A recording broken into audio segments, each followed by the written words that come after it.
یہ ہماری فوج ہے، عمران خان کی فیملی، بلکہ انہوں نے مجھے خود کہا میکسیمم یا فوج میں ہیں یا بیوروکریسی میں ہیں.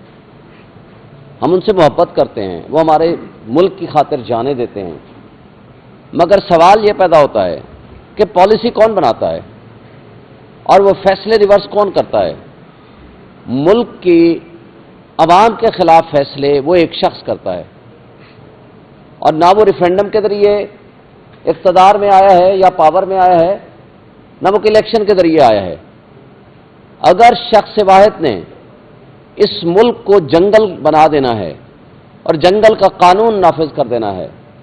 اور آئین کی پامالی کرنی ہے، اور وہ D G I S P R صاحب اٹھ کے وہ سٹیٹمنٹس دیں گے جو سیاسی ہوگی، تو سیاست میں مداخلت یہ آئین کی خلاف ورزی صرف نہیں، یہ آئین شکنی کے مترادف ہے، اور آئین شکن کی سزا آپ کے سامنے ہے.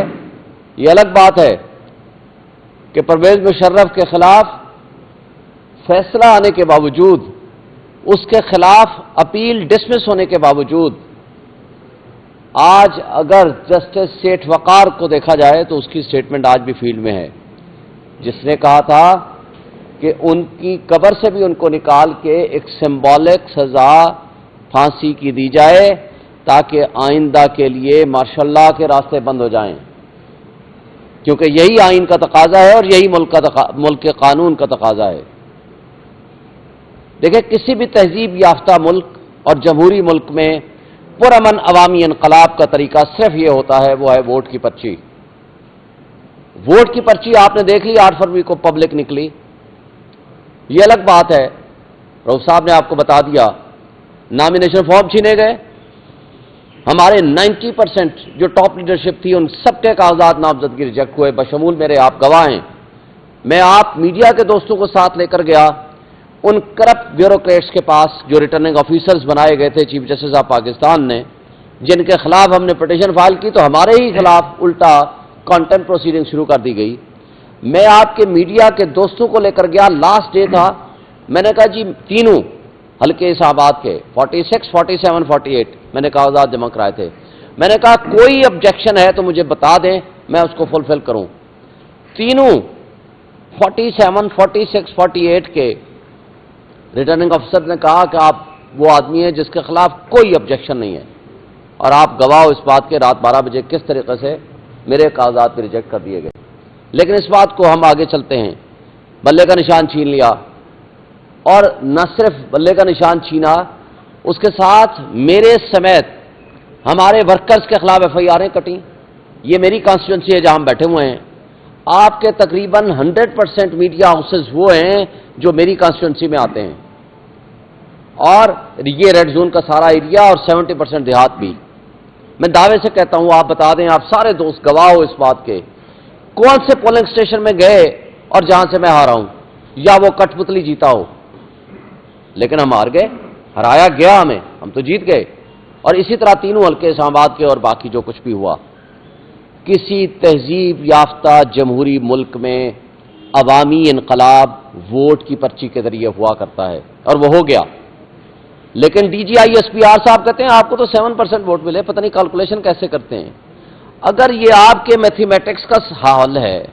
اگر یہ آپ کی انٹیلیجنس رپورٹس ہیں جس کے آپ سربراہی کرتے ہیں، تو میرا خیال ہے کہ یہ انٹیلیجنس ایجنسیز کو بند کر دیں. اس کی جگہ پہ رؤف حسن صاحب یا جو آپ دوست بیٹھے ہوئے ہیں ان کی ٹیم بنا دیں، آپ کو پراپر زیادہ بہتر انٹیلیجنس دے دیں گے. اگر آپ کی یہ انٹیلیجنس رپورٹس ہے کہ ہم نے 7% یا پتہ نہیں کتنے % ووٹ لیے. بھائی آپ کے نمائندے اگر ریٹرننگ آفیسرز کے پاس بیٹھ کے جو کچھ وہ کر رہے تھے آپ سب جانتے ہو. پورے میڈیا ہاؤسز نے میرا رزلٹ دیا اور بہت سارے ہماری 180 سیٹیں کے رزلٹ بھی دیا. وہ ای ایم سی کا ریکارڈ آج بھی وہ ہمیں نہیں دے رہے کورٹ کے آرڈر کے باوجود. وہاں سے جو رزلٹ جاتا تھا پریزائڈنگ آفیسرز کا، الیکشن کمیشن میڈیا ہاؤسز میں دے رہا تھا، وہاں سے ہم جیت رہے تھے. رات کے 12 بجے وہ چیف الیکشن کمشنر جو سہولت کاری کرتا ہے مسلم لیگ نون کی اور لندن ایگریمنٹ کی،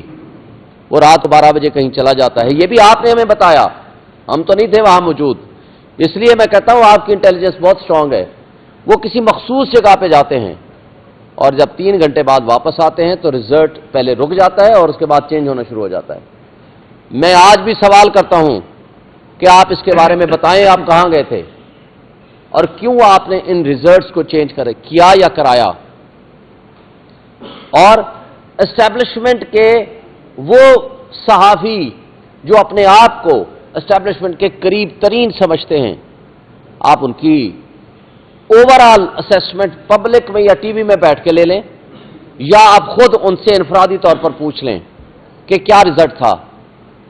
مجھے ایک میرے دوست نے، میں بتائے بغیر، کیونکہ جس طرح صحافیوں کو یہ حق حاصل ہے کہ وہ اپنا سورس نہ بتائیں، لہذا میں اپنے ایک دوست صحافی، مشہور جرنلسٹ اور اینکر پرسن کی بات بتانا چاہتا ہوں نام لیے بغیر۔ اس نے کہا جی میں جب گیا، مجھے کہا گیا سب روک دیں،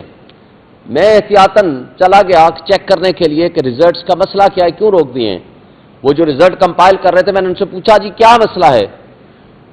انہوں نے بڑے گھبراتے ہوئے کہا جی 2/3 میجورٹی سے زیادہ لیڈ کے ساتھ پی ٹی آئی جیت چکی ہے اور ہمیں کہا گیا ہے کہ آپ رزلٹ روک دیں، ہم مجبور ہو گئے ہیں رزلٹ روکنے پہ۔ خیر یہ الگ بات ہے، مجھے یہ بتایا جائے کہ یہ آپ کی اگر رپورٹ تھی، اور پھر خان صاحب نے بھی اس کے بارے میں اس دن ہمیں بتایا 7 تاریخ کو جب ہماری ملاقات ہوئی، آپ کہتے ہو کہ جی آپ بنا دیں کمیشن، ضرور بنائیں، کس نے منع کیا آپ کو؟ خان صاحب نے کہا کہ میں بالکل پیش ہونے کے لیے تیار ہوں 2014 کا، لیکن ساتھ انہوں نے یہ بھی کہا کہ پی ٹی آئی کے زمانے میں 2 دھرنے ہوئے مولانا فضل الرحمان کے، جو انہوں نے کہا کہ ہماری کس کس سے بات ہوئی تھی، وہ بھی آپ کے آن ریکارڈ کر لیں، کس کس سے دھرنے میں بات ہوئی اور کس کس نے کیا کیا ان کے ساتھ وعدے کیے اسٹیبلشمنٹ کے۔ اور اس کے ساتھ 2 مسلم لیگ نون اور پیپلز پارٹی کے لوگوں نے بھی یہاں جلوس لے کر آئے، ہم نے تو ایک سنگل ایف آئی آر نہیں کاٹی۔ یعنی ایک دھرنے سے تو آپ کو تکلیف ہے، ضرور کریں، اس میں کمیشن سے ہم انکاری نہیں ہیں، مگر باقی دھرنے اور باقی جلوس، اور پھر کیا آپ ایک سپر سیاسی پارٹی ہیں؟ اگر آپ ایک سپر سیاسی پارٹی ہیں اور سیاست کو آپ نے ریگولیٹ کرنا ہے کہ کون دھرنا آئندہ دیا کرے گا، کون احتجاج کیا کرے گا اور کون لانگ مارچ کیا کرے گا، تو پھر آپ ایک پالیسی سٹیٹمنٹ یا آئین میں ترمیم کر کے اپنے آپ کو ایک سپر پولیٹیکل پارٹی ڈکلیئر کرا دیں، تاکہ آپ کے پاس اس کا بھی جواز اور حق موجود ہو۔ مجھے روف بھائی دیکھ رہے ہیں، اس کا مطلب ہے کہ وہ مجھے کہنا چاہتے ہیں میں مختصر کروں، اس لیے میں اب اپنی بات کو صرف ٹو دی پوائنٹ بات کروں گا۔ اب میں آگے چلنا چاہتا ہوں کہ اس وقت سب سے پہلا مطالبہ میں chief justice Lahore high court سے کروں گا کہ آپ کے لاہور کے وکلاء کے مسائل کو حل کرنا آپ کی سب سے پہلی اور بنیادی ذمہ داری ہے اور آپ حل کریں، لیکن ان چیزوں کو ایگریویٹ کرنے میں وہاں کی وہ کٹ پتلی حکومت، وہ ڈاکو رانی کے ذریعے جو یہ چاہتے ہیں کہ وکیلوں اور جوڈیشری کے درمیان اختلافات پیدا ہوں، تو اس حوالے سے میں وکلاء نمائندوں سے بھی ریکویسٹ کروں گا کہ آپ فوکسڈ رہیں، تاکہ جسٹس سسٹم کے اوپر جو کچھ اٹیک ہماری انٹیلیجنس ایجنسیز کر رہی ہیں، اور جس انداز سے انٹیلیجنس ایجنسیز کا رول آ چکا ہے آپ کے سامنے، جو اسلام آباد ہائی کورٹ کے معزز 6 جج صاحبان نے لکھ کے دیا،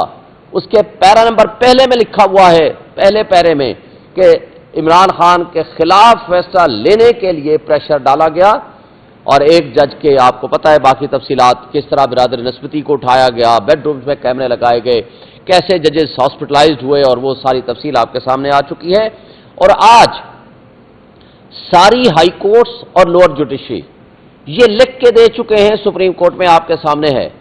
کہ آج یہ اوپن سیکرٹ ہے کہ انٹیلیجنس ایجنسیز دباؤ ڈالتی ہیں سیاسی کیسز میں، تاکہ اپنے مقاصد حاصل کر سکیں اور اپنے جو ان کے مخالف ہیں یعنی پی ٹی آئی، ان کے خلاف فیصلے لے سکیں، کیونکہ اور تو پولیٹیکل پارٹی سے کوئی ان کا مخالف ان کے بقول کوئی نہیں ہے، چونکہ باقیوں کو تو انہوں نے گود لیا ہوا ہے، ان ریجیکٹڈ افراد کو کٹ پتلیوں کی صورت میں ہمارے اوپر مسلط کیا ہوا ہے، ہارنے کے باوجود ان کو فارم 47 کے ذریعے یہاں لا بٹھایا گیا ہے، جس کی تازہ ترین مثال وہ انوار الحق کاکڑ صاحب، وہ لیاقت چٹھا، کمشنر راول پنڈی، وہ نثار چیمہ سابق ایم این اے مسلم لیگ نون، وہ مصطفیٰ ایم کیو ایم کے کامران ٹیسوری، ان سب کی سٹیٹمنٹس کو اگر آپ یکجا کریں گے تو آپ کو سمجھ آ جائے گی کہ جناب یہاں صرف دال میں کچھ کالا نہیں ہے، دال ہی ساری کالی ہو چکی ہے۔ مگر اس سب کچھ کے باوجود صرف ایک شخص کو یہ چیزیں نظر نہیں آتی، وہ ہیں ہمارے چیف جسٹس آف پاکستان۔ نہ ان کو یہ نظر آیا کہ ہمیں لیول پلینگ فیلڈ میں نہیں مل رہی، نہ ان کو یہ نظر آیا کہ ہمارے کاغذات نامزدگی چھینے جا رہے ہیں، نہ ان کو یہ نظر آیا کہ ہمارے انٹر پارٹی الیکشنز جو ہیں وہ درست ہوئے ہیں، وہ کہتے ہیں نہیں درست نہیں ہوئے۔ پاکستان کے کانسٹیٹیوشن کو انہوں نے ایک پارٹی کے کانسٹیٹیوشن کے تابع کر دیا، اور ان کے بقول یہ ریٹرننگ آفیسرز جنہوں نے یہ الیکشن کرانے ہیں یا کرائے تھے وہ فرشتے ہیں، جوڈیشری کے ذریعے الیکشنز نہیں ہوں گے۔